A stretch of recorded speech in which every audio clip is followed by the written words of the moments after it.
Ahead in the Glasshouse, our fearless leaders. Kim, can you sum up your political career in, say, 5 words or less? I'm embarrassed as an Australian. Simon, your political career, 5 words or less. I feel very hurt. John, 5 words or less for your political career. I did not know.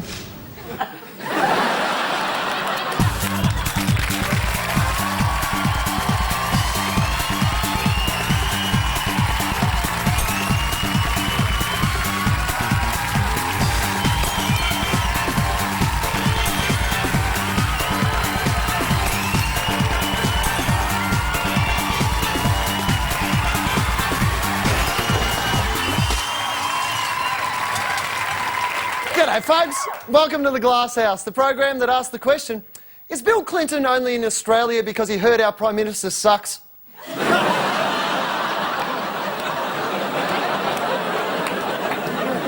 More news than Olsen twin fever this week. A new poll has found 50% of voters believe Australia has become a meaner place in the 10 years since John Howard became PM. The other 50% told the survey to piss off! Parliament voted to take control of the abortion pill, RU486, out of Tony Abbott's hands. Howard was disappointed, saying politicians are as expert as anyone else when it comes to decisions like this. Oh, and if you'll excuse me, I have to perform an emergency liver transplant in Dubbo. You sound a little bit like Max Walker for some reason. America has forgiven Vice President Dick Cheney for shooting his friend in the face with a shotgun, as long as he promises to take George on his next hunting trip.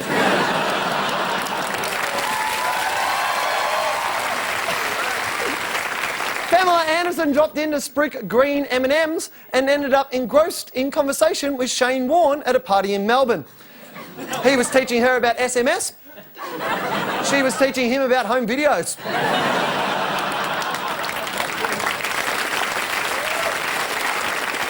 They're quite similar, really. Blonde, slutty, a bit simple. And Warnie's even working on the big tits. Once he gets his pie consumption back up. The Pentagon is drawing up plans to bomb Iran's nuclear sites to stop them developing the bomb. While Rumsfeld draws the plans, George just colours them in. The Australian Defence Department has admitted buying a bunch of 40-year-old Sea Sprite helicopters was a $1 billion mistake. Apparently they clicked the wrong button on eBay. And at the Big Fella's memorial service, James Packer said even though his father didn't believe in heaven, he could still feel Kerry looking down at him, just like he did his entire bloody life.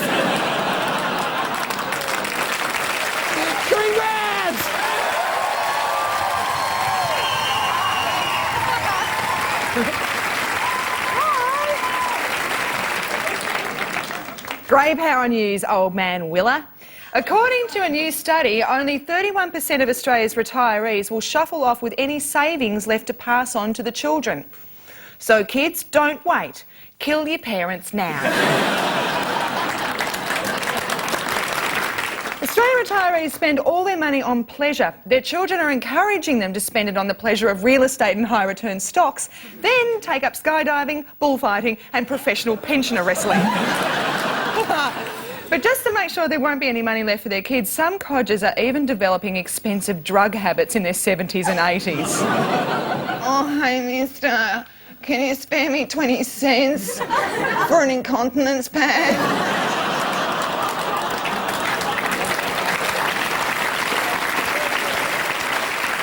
But it makes sense to spend your savings. I mean, what point is there in working your whole life only to see all that hard-earned money go to the lazy bum who sat on your couch for 20-odd years calling you a dickhead behind your back?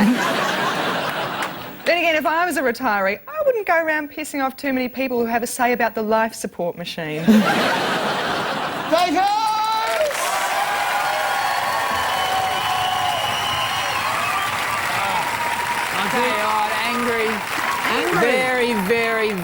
Very angry this week. Yeah. You know that events at the Winter Olympics are being postponed because it's snowing? I don't see any events at the Summer Olympics being postponed because it's sunny. I don't see yacht races being put off because it's windy. I don't say lawn bowl match has been postponed because it's grassy. I think you get me point, all right? The thing is, I love the winter. I love watching the Winter Olympics, except on Wednesday nights. Wednesday nights I love the Glasshouse. Please don't switch over. Seriously though, and proudest moment for me, Aussie Dale Begg Smith won the moguls. I didn't even know about the moguls. You know about the moguls? Apparently it's when they bury dead billionaires down a mountain and the skis have got to jump over them all. And it's not only timing, you get on your style as well. You've got to keep your legs closed together. Apparently Dale's winning secret, he was going down the mountain going, opposite of Paris, opposite of Paris. Seriously though, and people say he's not Aussie. Oh, what? Just because he was born in Canada, he grew up in Canada, and he lives in Canada? Check his passport. Well, one of them anyway. He has an Australian passport. Seriously, he's as Aussie as bloody, other Aussies. And he's even more Aussie because he wasn't born in this country, he chose to be Aussie. So he's more Aussie than Aussies. He should be an inspiration to all those people in detention centres. Train hard and we're proud of you too.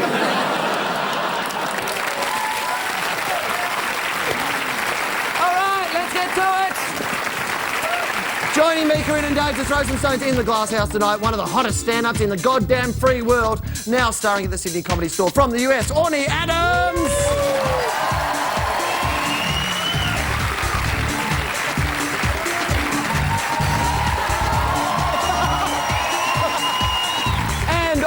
Very good dancer and media star, Dr. Cindy Pan.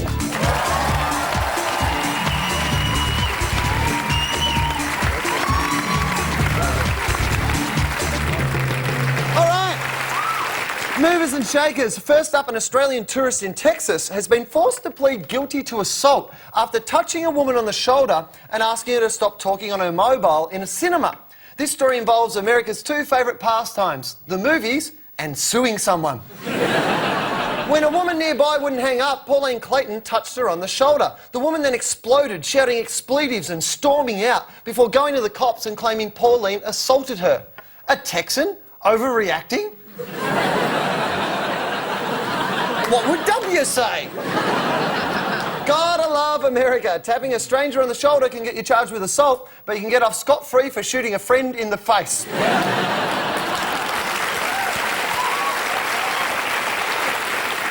Mate, you've got a frightening temper. Was a tap on the shoulder too gentle? Far too gentle. I mean, let's look at this situation. She's in a position of superiority because she's behind the woman, it's dark, and the woman's been distracted, she's on the phone. Should have hit her over the head with a hammer. Seriously. Tell you what, dead people don't lay charges. Poor girl was just on the phone. She was going, "No, Shane, I don't care if you're calling from Australia. Just stop calling." Some people who shush you during the ads, before the movie started. Yeah. I reckon you're allowed to talk through the ads. Absolutely. That's really annoying. I turn around and go, "Oh, shush yourself!" You go to the cinema and you turn into an 85-year-old woman. You just go, "Who's that? Who's that making that noise? Which one of you doing that?" Hey, didn't she? It was during Brokeback Mountain too, Yeah. right? So maybe she thought she was being hit on. There was a term that she used, that she'd invaded her special area. That's what she said. She'd invaded her special, which does actually sound like a pickup line, doesn't it? Hey, baby, you want me to invade your special area? Maybe she's just overly sensitive and, you But could have... Spock, when he did that, death grip like that was on the shoulder. Oh, really? Some people might be sensitive to that. That was She was some kind of angry Trekkie. I want to see how you react in this country. That's all. They just went on watching. They didn't care. So apparently it's our problem. So why don't we just shit on my country a little bit more? Why don't we? Huh?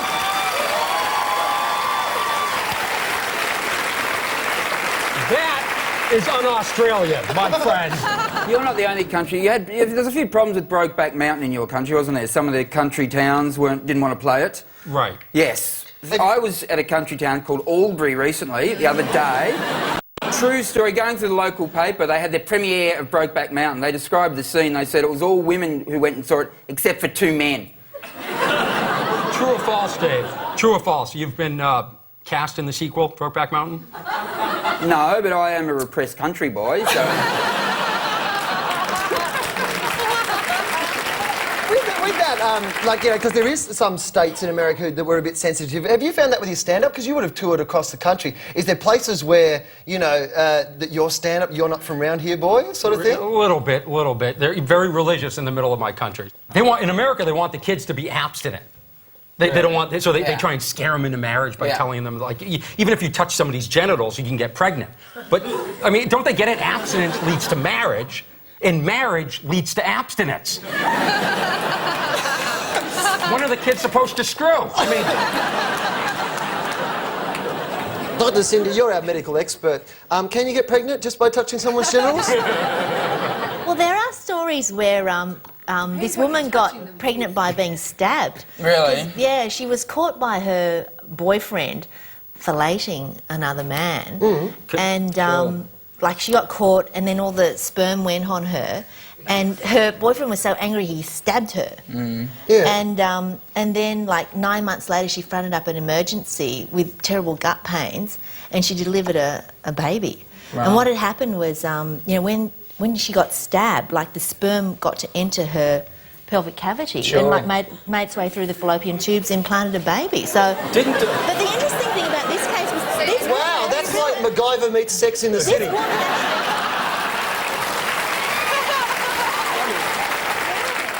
yeah. And So I you should think- put condoms on your I knives. can't remember now, but- Kids, practice safe stabbing. No, she should have been wearing a bib. I think in this instance, this woman actually... I think she didn't have a vagina or something, so they thought it was like a really crazy thing that she would never ever get pregnant. This was the only way she could have gotten pregnant, is by being stabbed. So whose baby is it? Is it which one? The guy who stabbed? The guy or the- she was filleting. Yeah. Yeah, because But- like, no one else would think to put it through that way. So how unlucky is he? He thought he was just, you know, getting that and he ended up with a baby. I mean, she's unlucky as Most well. people would have thought...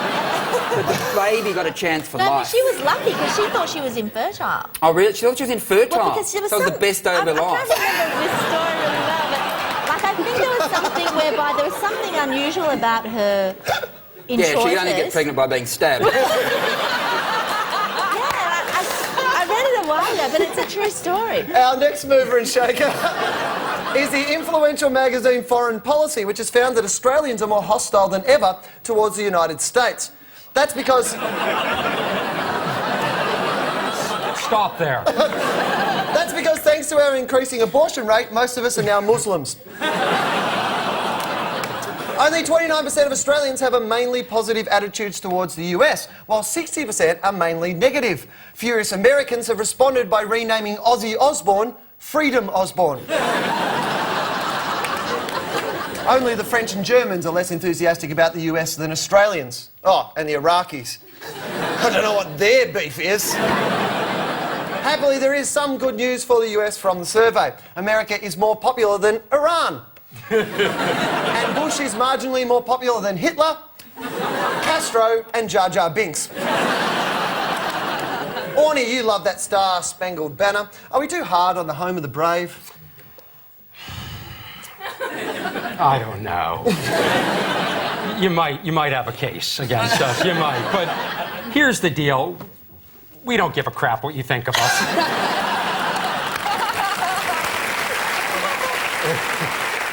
It's not like we're over there doing polls about how we feel about Australians. You know? We don't care. You don't have oil.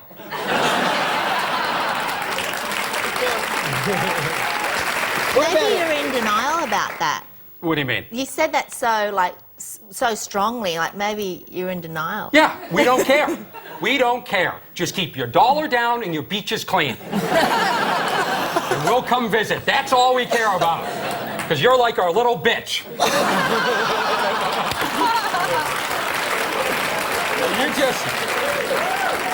Yeah, you're like the little brother that we can't get rid of. We're like, we're going to Afghanistan. You're like, oh, can we go too? Can we go too? We want to go. We want to go. What's going on? So what you're saying is America is Mr. Burns and we're Smithers. Sure. What about when you're being in Australia? Is there anything about like Australia that has like freaked you out? Have you tried Vegemite? Yeah, shite. That bunch of crap that is. That's the Hang on, worst 5 minutes of my entire life. Don't tell me the way we treat our prisoners in Abu Ghraib is worse than eating Vegemite.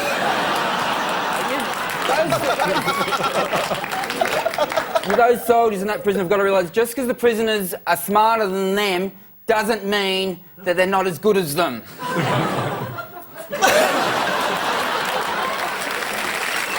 Cindy, what do you think? Are we too hard on the US? Well, I mean, probably what you say is true. Like, we would like Americans to care about us more. So I think there's a bit of inferiority and a bit of superiority complex. Like, we like being able to say, oh, Bush is stupid, and they don't know anything about, I don't know, ecology or whatever. But we like they've got good stuff. How about a thank you for the jeans? TV? Well, that is really what we're like. We hate America now. I'm going home to watch Lost. George Bush is an example of when democracy doesn't work. Did you, or when he'd be told, did you vote for him? Yes. I don't know. No, I didn't. I did absolutely no. You don't even have to vote if you don't want to, do you? Well, yeah, you guys get fined if you don't vote. And you get George Bush if you don't vote.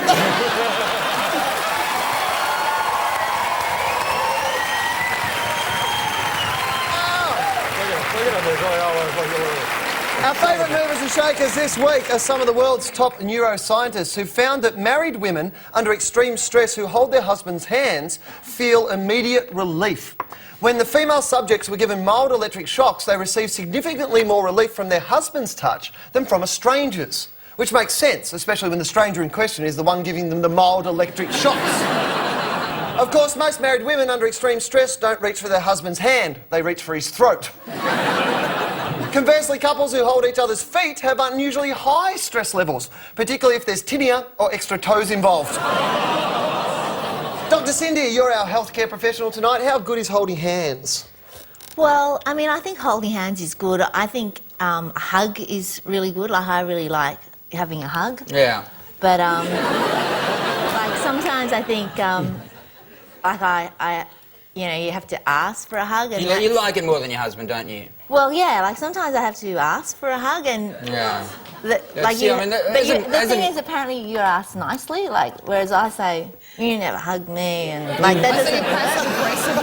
Yeah, like. You win. And then, yeah, so that's really hard. As a man, we treat hugging and holding hands as the price we have to pay to get a root. When you most need a hug, you don't feel like asking nicely. I've never had a boyfriend who would hold my hand in public. I had one who we had an agreement in the end where we could walk down the street without palms touching. But I decided against that because I thought we'd look mental. But why is it so hard to hold hands? Why do so many men have country trouble where doing men that? go around linking pinkies? There's, I think That's Brokeback Mountain. It is actually like when men hug. Have you ever seen men hug? Because they don't hug like women hug, but they hug and they go, hug, and they like, I'm hugging you and I'm hitting you. And yeah, with the legs back to the groins, don't go anywhere near each other. I was holding hands with a girl once, and I was about to finish, and then I stabbed her, and she got pregnant.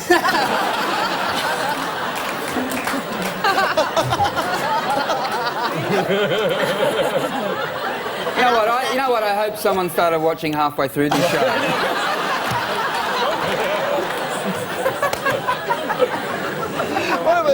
Is there medical studies on, like, you know, like things that relieve stress, like things that partners do, whether married people, you know?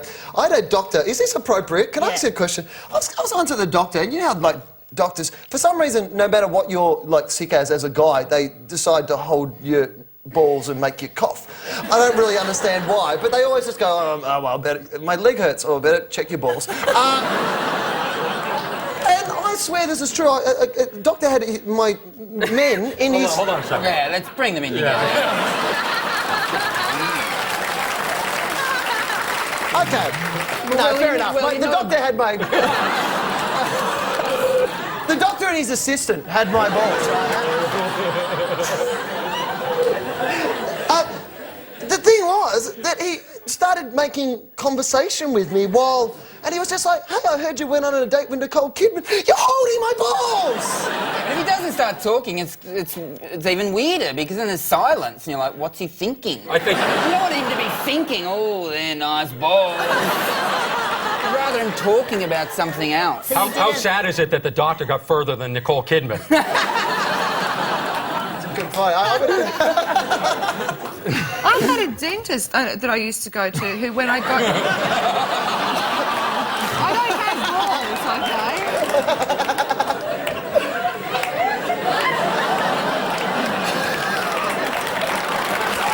The stroking is kind of creepy. You really have to finish this story. I had a dentist I used to go to, and when I got injections, his assistant would hold my hand. Well, that's unnerving, though, when you haven't asked for it. Someone just reaches over and goes... Well, there's this story about, like, you know, when people have to give a rectal examination, and I don't know if it's true, but, like, they say that one of the pranks you can play on a patient, I wouldn't do it, but is, like, when somebody's, like, one guy is giving him an examination... Yeah, putting the finger up his arse. No, someone else comes and puts both hands on his shoulders.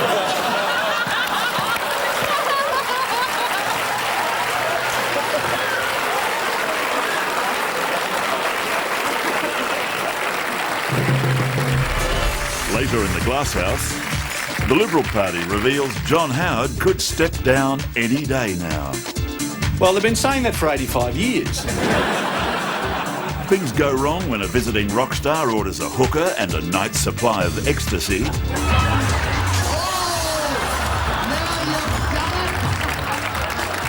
And Russell Crowe admits his rock band is often mistaken for a random collection of instruments being thrown down some stairs.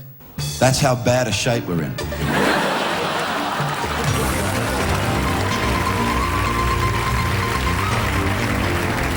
American teenagers have come up with a great new pastime, backyard wrestling.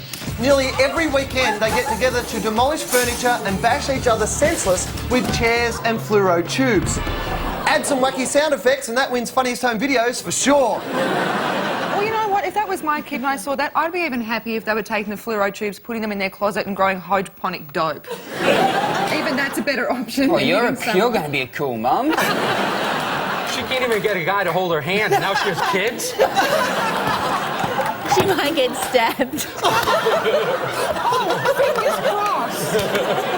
I love that. What sort of knife would you like? I don't want to get stabbed. Oh, little Miss Prudish.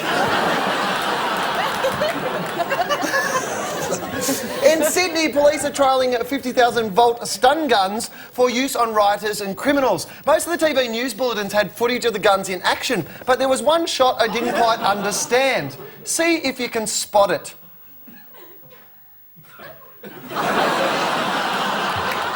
Freeze! Nobody move!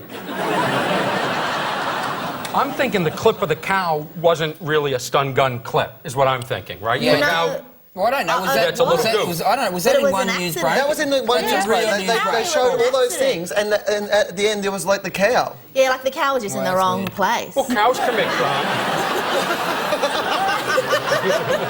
I did nothing, Governor. You know, I saw that cow on a flight to Bali. Horny, have you been following the plight of our Bali Nine? Well, since I got here, but before I got here, I thought the Bali Nine was a rock group. We go, here's the update on the Bali Nine. I'm like, oh, good, they're touring again.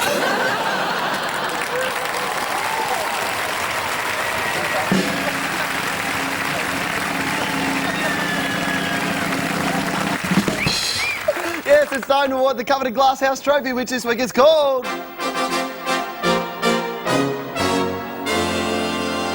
And the winner of the Naughty Night Nurse Hot Pink Thermometer is a doctor from the small New Zealand town of Coopers Beach who's closed his medical practice and is reopening for business as a brothel keeper. What's up, Doc? I can see the sign on the door now. The doctor is in, the doctor is out. The doctor is in, the doctor is out. The doctor's in, the doctor's out. So the trophy goes to Madam Dr. Neil Benson. Now, it might not be their accent when local Kiwis say they need to visit the clinic for a sucky. Well, that's the way it is for Wednesday, February the 22nd. Thank you, Cindy. Thank you, Audie. And let's take a look at tomorrow's headlines. The Territory News says Japan's sorry for destroying Manila in World War II. Thought there might be whales there. USA Today reports shot lawyer apologises to Dick Cheney for headbutting him in the bullet. Le Monde reports Aussie gold at Turin. Sadly, writing your name in the snow, not an Olympic sport. And the Herald Sun says Packer funeral can't save 9 ratings, but Maguire funeral might. Good night.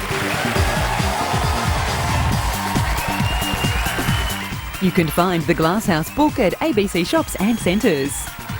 Join us on Friday to find out if the award-winning Chaser team went too far or if they'll be back in the Chasers' War on Everything, 9:45 Friday night on ABC.